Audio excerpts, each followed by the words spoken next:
aqui, como sempre, está sendo gravado. Hoje nós vamos entrar no nosso terceiro encontro, né, e vamos falar sobre o ser de Deus. Hoje a gente tem no mundo aí, né, todo mundo conhece Deus. Todo mundo fala que Deus fez isso, Deus fez aquilo, Deus é assim, Deus é assado, prometeu isso, prometeu aquilo, como se Deus fosse um gênio da lâmpada. E são 28 slides esse encontro. Eu pretendo ir até o slide 19 hoje. A gente vai dividir em dois, né, para não ser nada corrido. E desse primeiro bobeto nós vamos ver atributos e as obras de Deus, aquilo que a Escritura diz dele. Nós vimos até então, né, como está no slide aí agora, na minha câmera. Até aqui a gente caminhou nas questões primordiais. Que são as questões primordiais? Para que eu existo? Por que a Terra tem que aguentar meu peso nela? Da onde eu vim, para onde eu estou indo? Por que as coisas são do jeito que são? Por que existe tanto sofrimento no mundo? Por que a vida dói, né? Por que viver dói? A gente viu também Jesus, quem é Jesus? E o que ficou disso é que Jesus é Deus, isso não ficou sombra de dúvida. Agora, como isso operacionaliza, né? Mas pera lá, mas Jesus não é um homem também? Como que ele é Deus e tudo? Esse é o objetivo desse nosso encontro aqui, ver o que a Escritura diz sobre isso. Um Deus que é homem, um homem que é Deus, como que funciona isso, né? A gente viu também o que Jesus diz sobre esse livro que a gente tem extraído essas informações, né? O que Jesus fala das Escrituras. A gente viu que a Escritura é uma só. Essa divisão, né, Antigo e Novo Testamento, é uma divisão mais didática e que costuma atrapalhar. As pessoas encaram a Bíblia como sendo dois livros distintos, e a gente vê que é uma palavra só. A gente viu o que a Bíblia diz sobre Jesus. É interessante, né? O que Jesus diz da Bíblia, a gente estudou. Está lá gravado, né, nos nossos dois primeiros encontros. A gente também estudou o que a Bíblia diz de Jesus. E no fim nós vimos que Cristo e as Escrituras, eles são inseparáveis. Assim como o que eu estou dizendo aqui agora nesse vídeo vai ficar registrado, é inseparável da minha pessoa, sou eu falando. Não tem como dizer, aquele som que saiu no vídeo não é o Ricardo, não. É outro. Isso não existe, vocês me chamariam de louco se eu falasse uma coisa dessa. Mas hoje o que a igreja normalmente tem feito com a Bíblia e Jesus Cristo é isso, separando os dois. Como se toda a Escritura não fosse um registro do que Cristo realizou, prometeu, A gente não pega essas contradições, a gente tem que começar a ser um pouco mais lógico. Se eu não posso separar a minha voz desse vídeo aqui da minha pessoa, eu não posso separar o que Cristo diz da Escritura dele.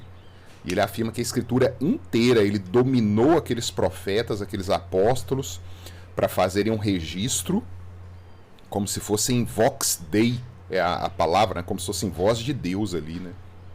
Há uma afirmação textual, quando Deus vira para Moisés e fala assim, Moisés falou com Deus, né? Quem sou eu, né? Para descer a Faraó e tudo. Eu não sei nem falar direito. Aí Deus vira para Moisés e fala assim, Moisés, não é Arão teu irmão, um homem de boa palavra, né? Não é articulado, vamos dizer assim. Ele será boca tua para Faraó e tu será a boca de Deus para Arão. Deus colocou esse nível de autoridade em Moisés. Quando Moisés abrisse a boca, era Deus falando. É impressionante isso. Quando nós lemos a Escritura, é Deus falando conosco. Simples assim.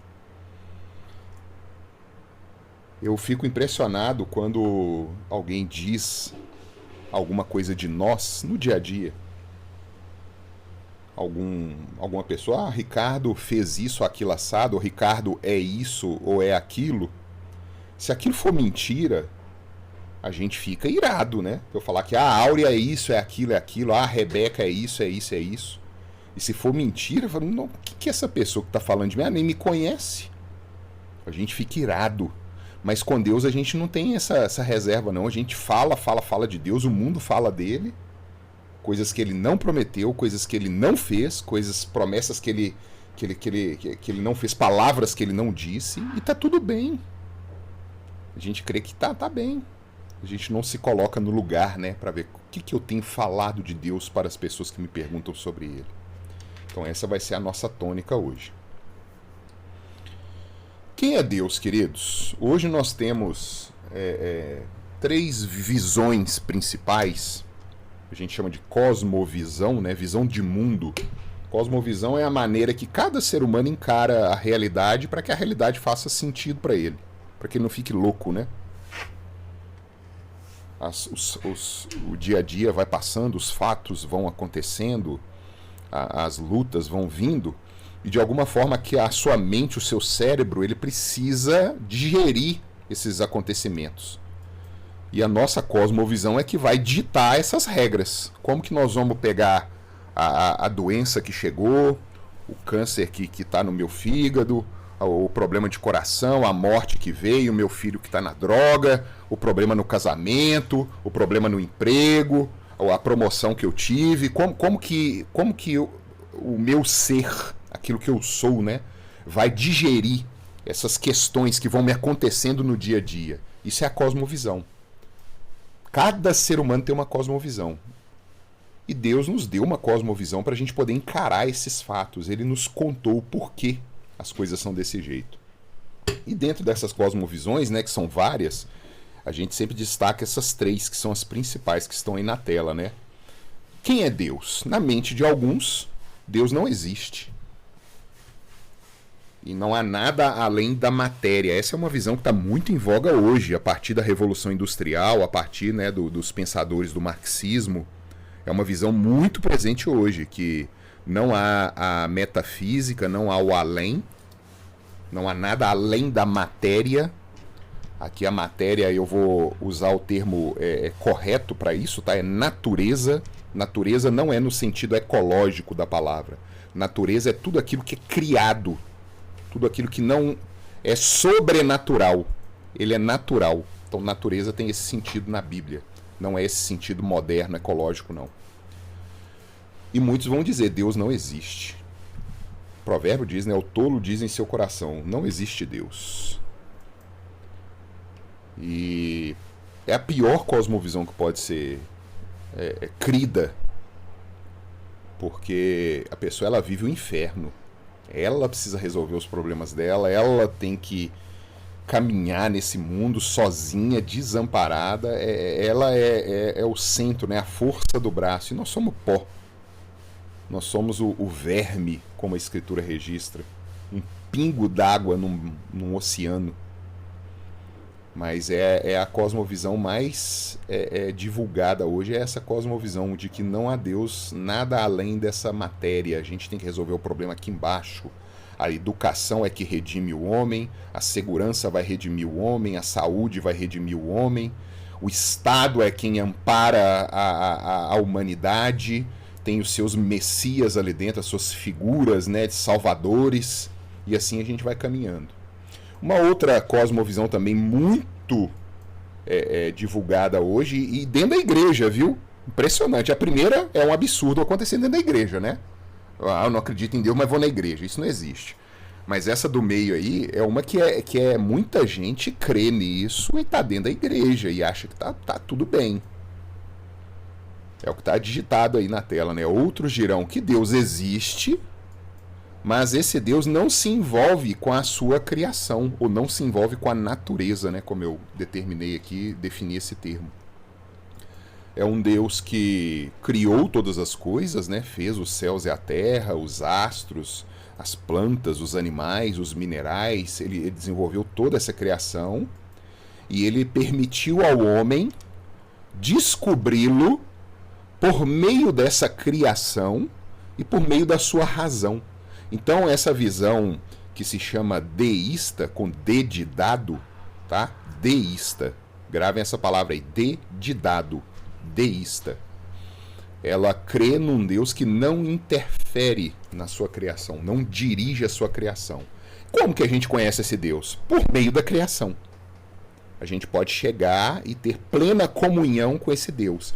Então, o grande problema do deísmo, e essa linha, né, de visão, ela foi muito divulgada a partir do iluminismo, é que a palavra de Deus não é um registro sagrado. A gente não conhece a Deus pela Escritura, a gente conhece a Deus pela nossa razão, pelo nosso julgamento e pelo empirismo, por aquilo que a gente vê, aquilo que a gente toca, aquilo que a gente ouve, aquilo que a gente cheira, pelos sentidos. Essa é a visão deísta. É interessante que, até que em parte, ela é verdadeira, mas parafraseando aqui um servo de Deus, né? A meia-verdade é uma mentira inteira. Porque realmente a Bíblia diz que os céus proclamam a glória de Deus, o firmamento anuncia as obras das suas mãos.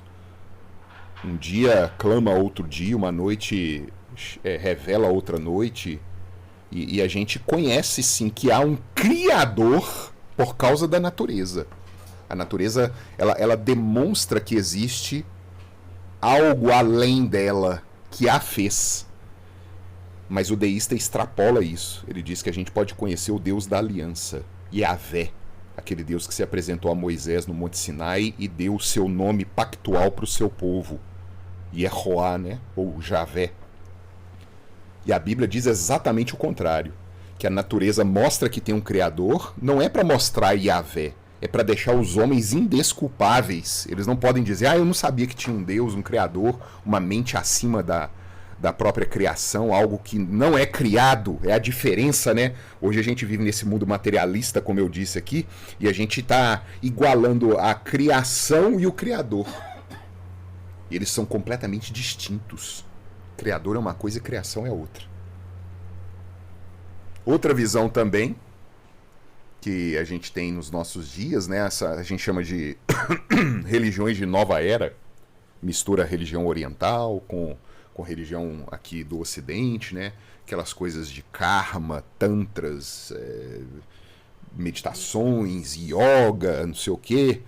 E eles vão afirmar que tudo é Deus, tudo é divino. E que nós, né, fazemos parte desse ser divino. Esse ser divino lá nos primórdios da criação, ele foi fragmentado e que nós precisamos buscar essa reconexão com aquilo que nós somos. É uma coisa muito bonita, né? Mas tá certo não. Não é o que a Escritura diz, não. Nós, crentes, e vocês estão aqui agora por causa disso, para ver o que a fé reformada defende, o que o início da igreja evangélica defendeu, né? Como eu disse, tem muita igreja pregando isso aí, viu? Infelizmente, assim como aconteceu com a igreja romana, que no início ela mantinha uma certa fidelidade, mas depois degringolou, tá acontecendo a mesma coisa com a igreja evangélica. Olha que interessante, né? O povo hebreu começou lá, os judeus, né? Que ficaram depois da volta do cativeiro, a tribo de Judá que restou. Por isso que hebreus é o povo inteiro, né? É descendente de Abraão. E os judeus são a tribo de Judá, aquela que ficou ali na região de Jerusalém. O resto misturou, ficou disperso. Eram fiéis em determinado momento, se desviaram. Aí veio Cristo, né? Institucionalizou a religião com a Igreja Católica Romana. No início também, ali poucos anos mantinham-se fiéis e tudo, foram desviando. Aí veio a Reforma Protestante, voltando às Escrituras, batendo e tal. Passaram-se os anos, desvio de novo. Então vocês veem que o problema não é a religião, o problema somos nós. A gente costuma ficar com raiva da religião, né? A religião é uma bênção e graças a Deus que ele deixou esse senso no nosso coração, um senso para buscá-lo. Essa é a nossa religiosidade. Ainda bem que Deus deixou isso. Mas nós temos um problema, queridos. Se a gente for dar atenção àquilo que a gente acha, nós nunca vamos acertar o alvo. A gente vai se desviar. E nós somos teístas, com T de tatu. Teístas. É um Deus que criou e que governa todo o mundo, cada evento que ocorre neste mundo, seja ele bom ou seja ele mal aos nossos olhos, está sob o domínio de Deus. Muitas vezes nós não temos como alcançar algo de ruim aos nossos olhos, né, que acontece conosco. Como eu citei alguns exemplos aqui, né, vem uma doença, vem uma traição, vem um problema qualquer, a gente acha que é o fim do mundo. Mas a Escritura, meus amados, apesar da gente não conseguir alcançar isso, ela diz que todas as coisas cooperam para o bem daqueles que amam a Deus. Então a nossa percepção, ela tá comprometida. Tem coisa que a gente vai achar que é bom, tem coisa que o outro vai achar que é ruim, e é a mesma coisa. Então perceba que há um ruído. Uns vão dizer que o amargo é doce, que a treva é luz, e nós vamos dizer que é o contrário. Não, isso aí tá errado, isso é o que mais acontece. Eu vou gostar de chocolate, o outro vai gostar de um sabor amargo. Então há uma percepção subjetiva em nós que é um problema, ainda mais se tratando de Deus. Como que nós vamos julgar? Então a nossa fonte, a fonte dos teístas, e vocês vão ouvir essa palavra teísta com algumas ramificações, né? Teísmo aberto, isso é um perigo, tá? Um teísmo aberto é um deísmo, só mudar o nome. Então cuidado, a nossa fonte de revelação são as Escrituras. Vamos continuar. Nós vamos pegar uma série de textos agora, bíblicos, né? E eu vou pedir ajuda aí. O Davi, eu sei que ele tem microfone, a Cristina também. A Áurea mandou no chat aqui, eu acho que ela não deve estar sem áudio. A Rebeca também tem. Aí vocês me ajudem aí, por favor, para a gente caminhar. Vamos conhecer a Deus pela palavra dele. O que Deus diz sobre o seu ser, sobre as suas obras, sobre as suas promessas. Eu quero conhecer melhor o Davi. Eu vou conversar com ele. Eu quero conhecer melhor a Cristina, a Rebeca, a Áurea. Eu vou conversar com vocês. Eu não vou atrás de um terceiro. Eu quero conhecer Deus. Vamos ver o que a Escritura, que é a palavra dele, como Jesus afirmou, diz sobre ele. Então esse primeiro slide olha, Deus é Espírito. Está lá embaixo, ó. João 4, 21, 24 diz assim, Jesus respondeu, creia em mim, mulher. Está chegando a hora em que já não importará se você adora ao Pai neste monte ou em Jerusalém. Vocês, samaritanos, sabem muito pouco a respeito daquele a quem adoram. Olha que sapatada de Jesus, né? Vocês estão adorando, vocês sabem o que vocês estão adorando. Isso é o que mais acontece hoje na igreja, gente. É palavra para nós hoje. Domingo a domingo o povo está lá cantando, louvando, mas não sabe. Tá adorando quem? Você está oferecendo isso para quem? É saber intimidade, é conhecer. Aí Cristo continua, nós adoramos com conhecimento, pois a salvação vem por meio dos judeus. Mas está chegando a hora, e de fato já chegou, em que os verdadeiros adoradores adorarão o Pai em espírito e em verdade. O Pai procura pessoas que o adorem desse modo, pois Deus é espírito, e é necessário que seus adoradores o adorem em espírito e em verdade. João 4, 21, 24. Isso já derruba completamente a mistura de Deus com a sua criação. Deus ele é um ser incorpóreo, é espírito. Ponto final. A gente já delimita aqui uma das características de Deus. Que Deus é uma árvore, como muitos pregam, né, da teologia da nova era. Deus é uma pedra. Não, Deus é espírito. Importa que os seus adoradores reconheçam isso. Vamos continuar. Quem abre o microfone aí, lê para mim.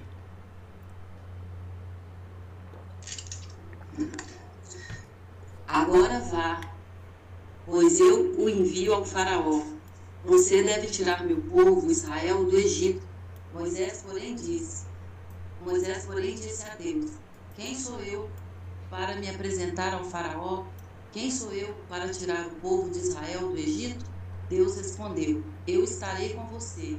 Este é o sinal que eu sou aquele que o envia. Depois que você tirar o povo do Egito, vocês adorarão a Deus neste monte. Moisés disse a Deus, se eu for aos israelitas e lhes disser, o Deus de seus antepassados me enviou a vocês, eles perguntarão, qual é o nome dele? O que devo dizer? Deus respondeu a Moisés, eu sou o que sou. Diga ao povo de Israel, eu sou, me enviou a vocês. Muito obrigado, Cristina. Olha que sensacional, queridos. A última linha aí, né? Deus em seu próprio ser é infinito por si e em si. Esse atributo, né? Essa qualidade de Deus, ela chama aceidade. Vou até digitar no no chat aí para vocês verem, ó. Aceidade. ASSEIDADE. Tá aí, ó. Aceidade é uma característica que só Deus tem. Ele é a fonte do seu próprio ser. Por isso a sua autonomia, a sua independência.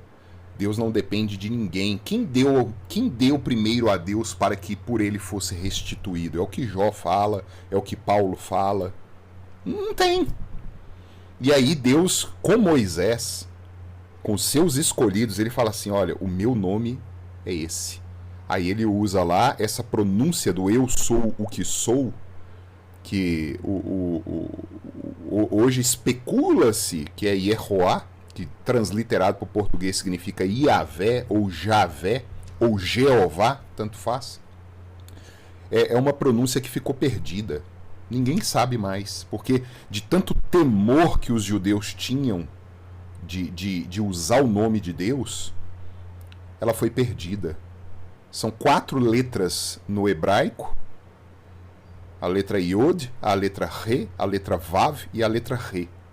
E que a pronúncia se perdeu durante a história, porque eles não falavam. Eles trocavam na hora que aparecia, né, o nome de Deus para Adonai. Adonai significa Senhor. Que no hebraico, do hebraico, né, Adonai, para o grego virou Kyrio. Então Jesus ele é tratado muitas vezes como Kyrio, que é Adonai no hebraico, porque eles não tinham a coragem de dizer esse nome aí. Então é a potência, vocês conseguem perceber a potência do que nós estamos tratando aqui? É o ápice de todos os entes, a fonte de toda a criação está ali. Ele é aquele que gera a energia para o resto da sua criação. Vamos prosseguir. Em seu próprio ser, Deus é infinito por si e em si. De novo, Jó 11, 7 a 9 diz assim: acaso você pode desvendar os mistérios de Deus e descobrir tudo sobre o Todo-Poderoso? Esse conhecimento é mais alto que os céus. E o que você pode fazer? Olha que maravilha essa frase, né? Esse conhecimento é mais alto que os céus. O Jó está dizendo assim: está sobre a natureza. Os céus era a parte mais extrema conhecida, né, pelos homens. Era a terra e os céus. Tanto que no início criou Deus os céus e a terra. É a toda a completude, todo o universo. Então isso está acima do natural, é sobrenatural. Já derruba a visão ateísta de que é só matéria, não. Esse conhecimento, para a gente ter acesso a Deus, a gente precisaria ter um conhecimento sobrenatural. É mais profundo do que o abismo. E o que você pode saber, ou melhor, né, uma pergunta, é mais profundo que o abismo. E o que você pode saber? A gente não sabe o que vai acontecer conosco amanhã, como o Tiago diz, né? Vocês ficam planejando, amanhã faremos isto, aquilo outro, negociaremos, venderemos, iremos a tal cidade. Aí Tiago fala assim: vocês não sabem o que vai suceder daqui a um instante. Deveis dizer, se Deus quiser, faremos isto e aquilo outro. Porque esse conhecimento é mais vasto, terminando aí o texto, que a terra e mais amplo que o mar. Quem lê para nós o próximo slide aí?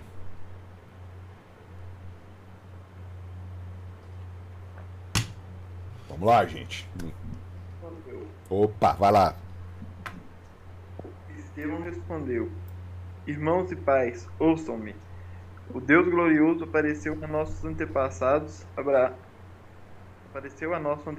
Abraão na Mesopotâmia. Isso. Antes de ele se estabelecer em Harã. Esse termo é interessante, glorioso. Está lá em Atos 7:2. O que é a glória de Deus? Ele é infinito em sua glória. Muitas vezes a gente fala, Deus, glória a Deus, né? Glorioso, Deus glorioso. Muitas vezes a gente não sabe o que significa a simplicidade da palavra.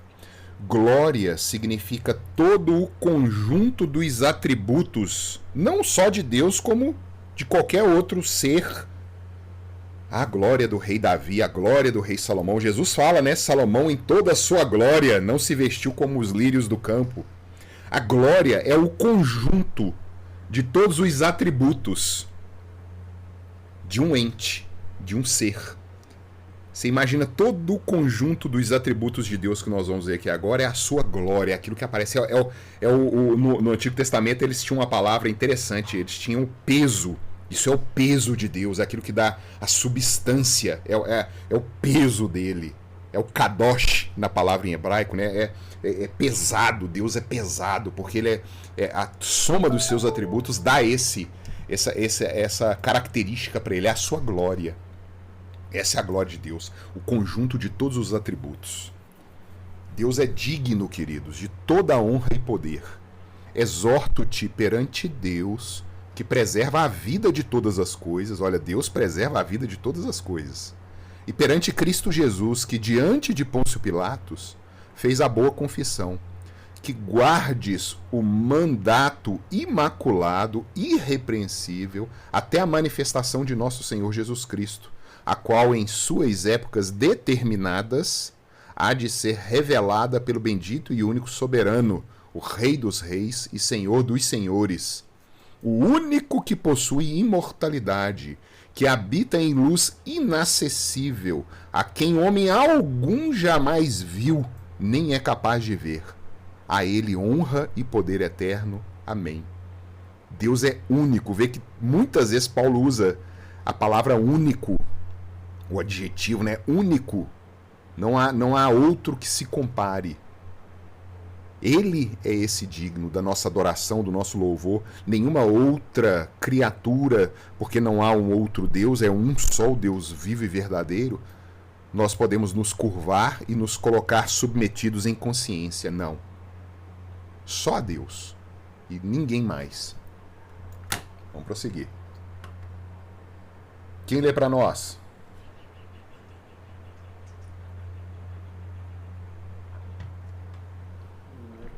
Ouviste que foi dito, amarás o teu próximo. Opa, tá dando um eco aí no áudio. Acho que. Deixa eu ver de quem que tá aberto. Não tem ninguém aberto, não. Vai de novo, Rebeca. Ouviste o que foi dito, amarás o teu próximo, odiarás o teu inimigo. Nossa. Tá estranho, né? Parece que o seu celular tá captando, tá retroalimentando, né, o áudio e tá reverberando. Pode deixar que eu leia aqui, não tem problema não, tá? Tá aqui, ó. Ouvistes que foi dito, amarás o teu próximo, odiarás o teu inimigo. Eu, porém, vos digo, amai os vossos inimigos e orai pelos que vos perseguem, para que vos torneis filhos do vosso Pai Celeste, porque ele faz nascer o sol sobre maus e bons e vir chuva sobre justos e injustos. Porque se amardes os que vos amam, que recompensa tendes? Não fazem os publicanos também o mesmo? E se saudardes somente os vossos irmãos, que fazeis demais? Não fazem os gentios também o mesmo? Portanto, prestem atenção, queridos, portanto, sede vós perfeitos, como perfeito é o vosso Pai Celeste. Deus é perfeito e requer perfeição. Aqui a coisa vai complicando. Isso é constatativo. Deus é perfeito e ele requer perfeição nossa. Sede santos porque eu sou santo. E aí pode vir uma dúvida na sua cabeça. Não, aí, como é que faz? Se você é intelectualmente honesto e são da cabeça, né, não é nenhum doido, você vai virar e vai falar assim, isso é impossível. E você acertou. Mas continua de pé. Deus te pede isso. O que nós vamos fazer? Deus entrega a lei no Monte Sinai, os 10 mandamentos, e o povo está assim, ó, vocês têm que obedecer isso aqui. Como é que faz?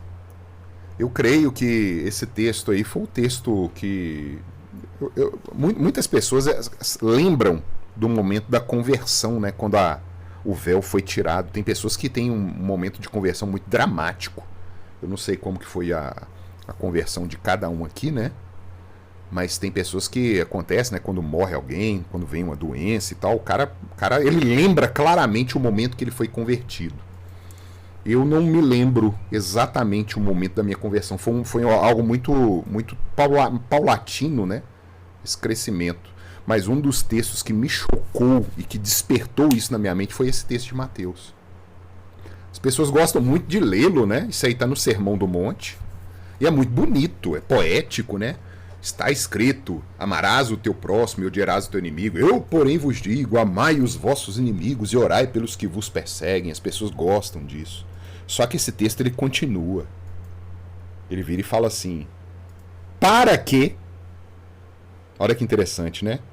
Façam isso para que vos torneis filhos de vosso Pai Celeste. No dia que eu li isso aqui, que a ficha caiu, eu falei assim: eu não sou filho de Deus, não. Porque a gente tem aquela imagem que é muito apregoada, né? Todos somos filhos de Deus e tal. No dia que eu li isso aí, que eu já tinha visto muitas vezes, né? Eu era católico, ia à missa porcamente, né? Uma vez no mês, você vai na missa ali e tal. Mas parece que é aquele dia que o Espírito Santo realmente põe a palavra no coração assim, ó. Eu olhei para isso e falei: gente, eu não sou filho de Deus. Por quê? Porque eu não consigo amar o meu inimigo de forma perfeita, como está sendo me pedido aí. Pode ser até que um ou outro eu perdoe, né? Alguém que pisou no calo e você perdoa e tal. Mas você vai se colocar diante de Deus e vai falar assim: não, Senhor, eu cumpri isso aí de forma perfeita. Qual homem que vai fazer isso? Ninguém. E nós somos indesculpáveis por causa disso, porque isso aí está de pé. Isso não perde a validade porque a gente não consegue fazer. Se você pegar um dinheiro no banco hoje, você vai lá pegar um empréstimo para comprar um carro. Comprou um carro novo e tal e tal. Daqui 6 meses você perde o emprego. Não é porque você não tem condição de pagar o banco mais que você ficou desobrigado da sua dívida, de jeito nenhum. Quando Deus nos faz no Éden, nós vamos aprofundar nesses nossos estudos, né? Ele nos fez completamente capazes de atender isso aí. E nós caímos. Mas nós não fomos desobrigados disso não, queridos. E aí nós temos um problema. Vocês conseguem perceber? Eu fiquei aflito no dia que caiu a ficha. Falei: meu Deus, eu não sou filho do Senhor, não. E agora? Aí eu fui atrás. Falei: tem que ter um jeito de resolver esse problema, que senão eu tô no inferno. Aí como é que vai resolver isso? Aí a gente começa a ver o que Deus teve que fazer para resolver isso aí. Porque debaixo do sol não tinha solução. Nenhum ritual, nenhuma pessoa, nenhum objeto sagrado, nada. Eu tinha que buscar algo além da natureza, que é o próprio Deus. Vamos continuar, nós vamos aprofundar nisso aí.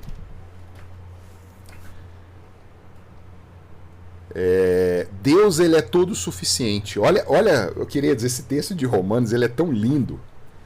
Paulo, ele trata em Romanos 9, 10 e 11 de um assunto terrível: a eleição e a predestinação. Um assunto que ninguém gosta de tratar, porque as pessoas gostam que o destino das suas vidas esteja nas suas mãos. O arminianismo nasceu disso. Não, quem define se eu vou aceitar Jesus ou não sou eu. Então deixa eu viver minha vida agora, daqui a um tempo eu aceito Jesus, resolvo meu problema e pronto. Só que a escritura inteira, especialmente Romanos 9, 10 e 11, diz que não é assim não. É Deus quem escolhe. E depois disso tudo, né, dessa profundidade de revelação que Paulo nos traz, em Romanos 9, 10 e 11, os seres humanos que estão lendo aquilo ali, eles têm 2 caminhos a percorrer. Ou eles vão rilhar o dente e falar: esse Deus aí é o diabo, eu não quero esse Deus não, eu quero o Deus que a minha cabeça inventou. Ou você vai fazer o que Paulo fez aí. No finalzinho do capítulo 11, Paulo vira diante daquela revelação que ele recebeu, Paulo se curva e adora. E diz: ó profundidade da riqueza, tanto da sabedoria como do conhecimento de Deus. Quão insondáveis são os seus juízos e quão inescrutáveis os seus caminhos. Quem, pois, conheceu a mente do Senhor? Ou quem foi o seu conselheiro? Ou quem primeiro deu a ele para que lhe venha a ser restituído? Porque dele, e por meio dele, e para ele são todas as coisas, a ele, pois, a glória eternamente. Amém. São 2 caminhos que nós temos. Quando nós conhecemos a profundidade daquilo que Deus se revelou na Escritura, ou nós vamos negar essa informação, ou nós vamos fazer isso que Paulo fez, nos curvarmos como verdadeiros súditos e servos. Vamos continuar. Quem lê para nós aí? Deus é eterno, queridos. Olha que interessante, né?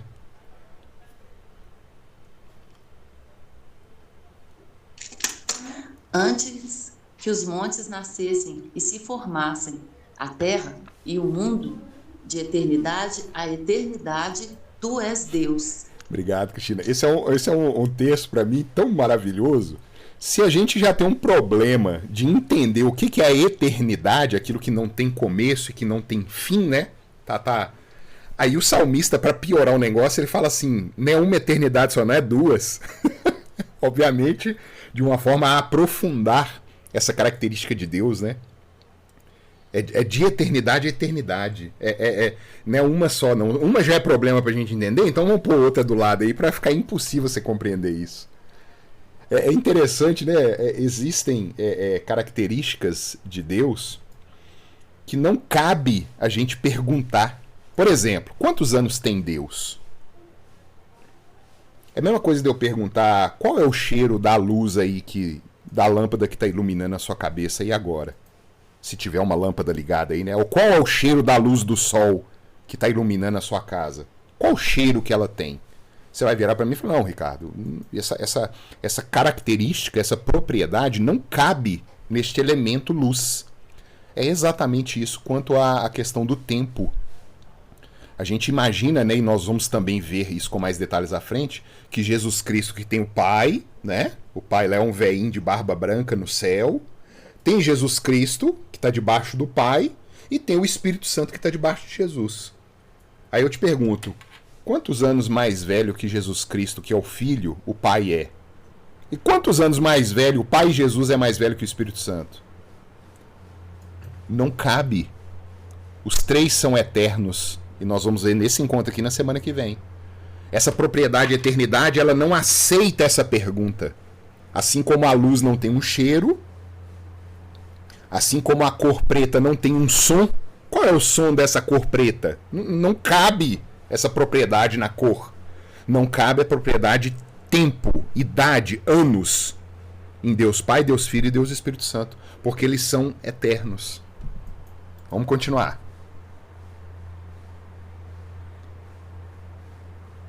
Deus é onipotente, toda a potência está nele. E os 4 seres viventes, tendo cada um deles, respectivamente, 6 asas. Interessante, esses 6 asas são os serafins que aparecem lá em Isaías, capítulo 6. Aí eles vêm aparecer aqui de novo em Apocalipse. Esses seres estão cheios de olhos ao redor e por dentro, parece a visão também de Ezequiel, lá no rio Quebar, na Babilônia.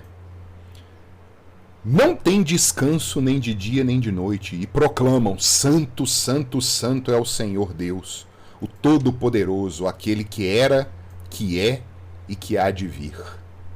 Essa é a potência do nosso Deus. Deus também, ele é onipresente e onisciente. Geralmente são as 3 características, né, que a gente costuma lembrar. Onipotente, tem toda a potência, né? Omni completo. Omnipotente, omnipresente e omnisciente. Omnipresente, Deus está em todos os lugares. Isso não significa que o braço dele está aqui no Brasil, que a cabeça dele está na Europa, que a perna dele está no Japão, que a mão dele está na África. Não é isso não. É ele todo em seu ser, presente em todos os locais. E ele tem a ciência de todas as coisas, o conhecimento completo de todos os eventos. Olha o que o Salmo 139 diz. Senhor, tu me sondas e me conheces, sabes quando me assento e quando me levanto. De longe penetras os meus pensamentos, esquadrinhas o meu andar e o meu deitar, e conheces todos os meus caminhos. Ainda a palavra me não chegou à língua, e tu, Senhor, já a conheces toda. Tu me cercas por trás, por diante, sobre mim pões as mãos. Tal conhecimento é maravilhoso demais para mim. É sobremodo elevado, não posso atingir. Para onde me ausentarei do teu espírito? Para onde fugirei da tua face? Aí Davi continua, né? Se eu desço, ou se eu subo ao mais alto monte, se eu desço ao mais profundo abismo, que ali a tradução, a palavra usada, Sheol, né? Aceita inferno também. Olha que coisa grave isso, né? Se eu desço ao mais profundo do inferno, lá o Senhor está. Deus é o Deus do inferno, Deus do céu, Deus de todas as coisas. As chaves do inferno estão na mão de Cristo, como João fala em Apocalipse. Esse é o nosso Deus. A informação nos é dada, mas a nossa razão ela não consegue alcançar. Como que funciona isso? Como que operacionaliza isso, né? Nos falta algo, não é irracional. É supra-racional, está acima da nossa competência, da nossa capacidade. Às vezes eu fico meditando nisso, eu fico pensando, será que a gente perdeu isso? Foi na queda? Será que a gente tinha, né, condições de entender a onipresença, a onisciência, a onipotência? Ou não? Ou como criaturas mesmo sendo criaturas inocentes, né, antes da queda, a gente não tinha essa condição. A Bíblia não nos diz. E aqui eu vou fazer igual o reformador Calvino, né? Onde se cala a Bíblia, cale-se o homem. Mas é gostoso a gente ficar conosco mesmo, né? Óbvio, nós não vamos criar doutrina nisso, né? Como que era na inocência de Adão, né? Será que ele tinha esse conhecimento? Não tinha? É interessante isso. E a gente humildemente vai caminhando e vendo essas maravilhas de Deus. Deus é justo, queridos. Isso para mim é um dos atributos mais terríveis de Deus para mim. Quem lê? Quem lê para nós?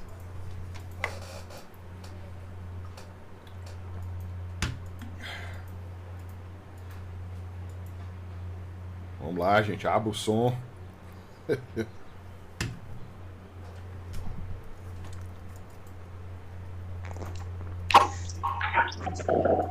Eis a rocha. Suas obras são perfeitas, porque todos os seus caminhos são juízo. Deus é fidelidade e não há nele injustiça. É justo e reto. Obrigado, Cristina. Gente, vamos pensar um pouquinho nesse texto aí. Deus é justo, Deus é reto e nele não há injustiça. Tem um pregador americano, eu gosto muito dele. Ele chama Paul Washer. Ele é professor de um seminário nos Estados Unidos, e ele contando, né, que ele chegou no seminário dele um dia e viu que a turma estava meio dispersa e tal, o pessoal batendo papo e tudo. Ele chegou na frente da sala e falou assim, queridos, hoje eu tenho a revelação mais aterrorizante para fazer para vocês. Vocês nunca escutaram algo tão apavorante, tão amedrontador, tão terrível, que é o que eu vou falar pra vocês hoje. Aí a turma silenciou, né? Óbvio, né? Ó, vamos ver aí, né? O ser humano gosta, né, das novidades, né? Aí o povo atento, todo mundo olhando pra ele em silêncio e tudo. Aí ele virou e falou assim pra turma: Deus é bom. Aí a turma riu, né? Ah, professor, a gente sabe e tal e tal. Falou: não ri não, Deus é bom. E nós somos maus, nós somos injustos. Querido, se não há injustiça em Deus, e Ele é reto, e Ele é bom, o que a gente espera de um bom juiz? Aqui na Terra, vamos olhar aqui na Terra, o que eu espero de um bom juiz? Que ele julgue de acordo com a lei e dê uma sentença justa. Para mim, a palavra justo, ela é muito fácil de ser entendida. Eu sou da área da mecânica, apesar de trabalhar com programação hoje. A minha formação é mecânica. Eu estudei no Cefet, mecânica. E justo, para um mecânico, ela é muito claro. Quando eu tenho uma peça, né? Imagina eu tenho um tarugo cilíndrico e eu tenho um furo que esse tarugo vai entrar. Um pistão de motor de carro, para quem conhece. Ele é justo. Justo é aquilo que nem agarra, ele não pode agarrar para entrar, e nem pode ficar bambo. Ele é justo. Então ele é exato. E Deus é isso, queridos. E se Deus olhar para essa terra, para julgá-la, e Ele vai fazer isso um dia, o que vai acontecer com essa terra? Quando Ele comparar os seres humanos, nós perdemos esse senso, né, de coletividade, de responsabilidade solidária. Nós temos uma solidariedade mútua. Nós somos a raça humana. O que Deus vai fazer? Nós somos a descendência de Adão. O que Deus tem que fazer no dia que ele for julgar, sendo ele justo e bom? Não passa nada que é injusto. Isso é uma coisa pra gente pensar.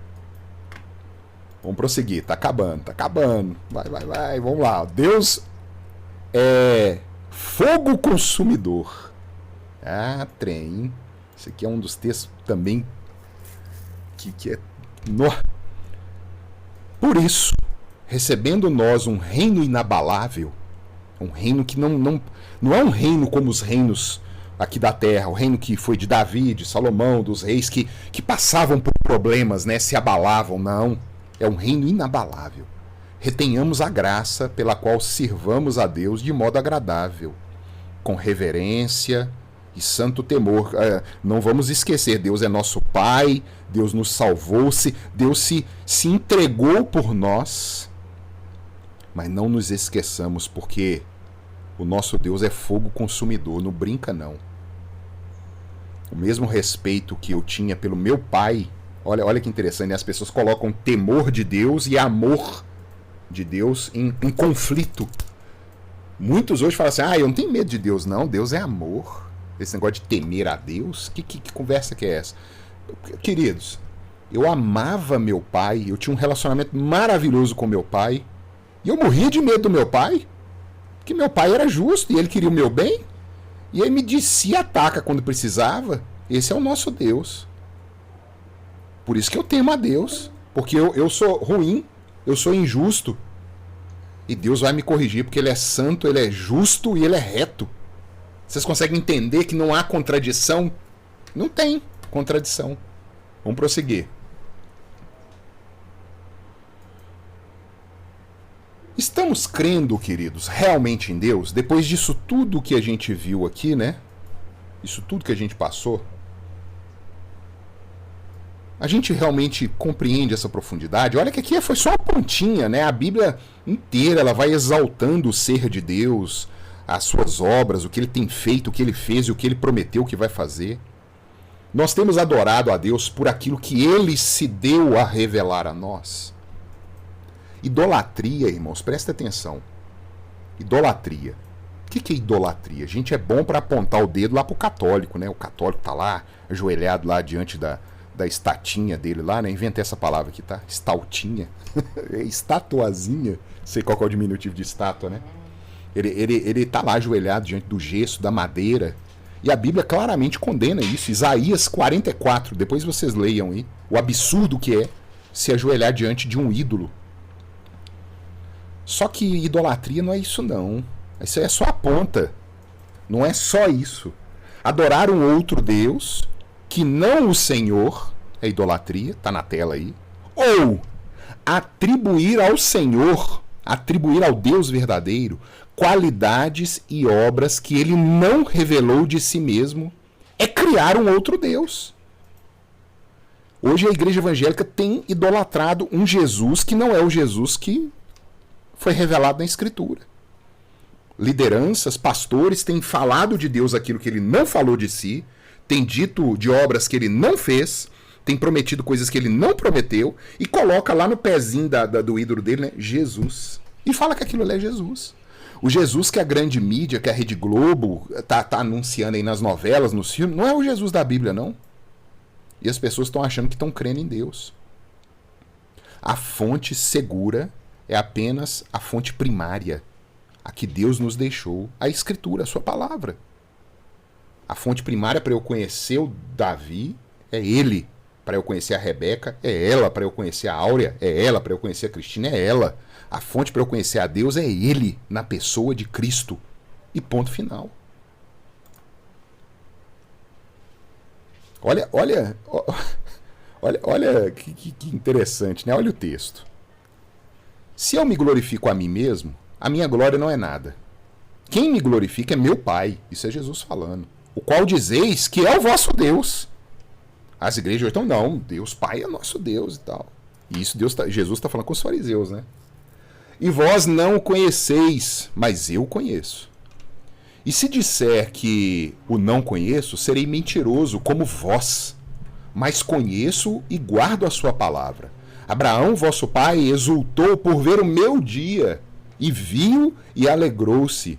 Disseram-lhe, pois, os judeus: ainda não tens 50 anos e viste Abraão? Disse-lhes Jesus: em verdade vos digo, que antes que Abraão existisse, eu sou. Jesus usa o mesmo termo que nós lemos aqui em Êxodo 3. O eu sou o que sou.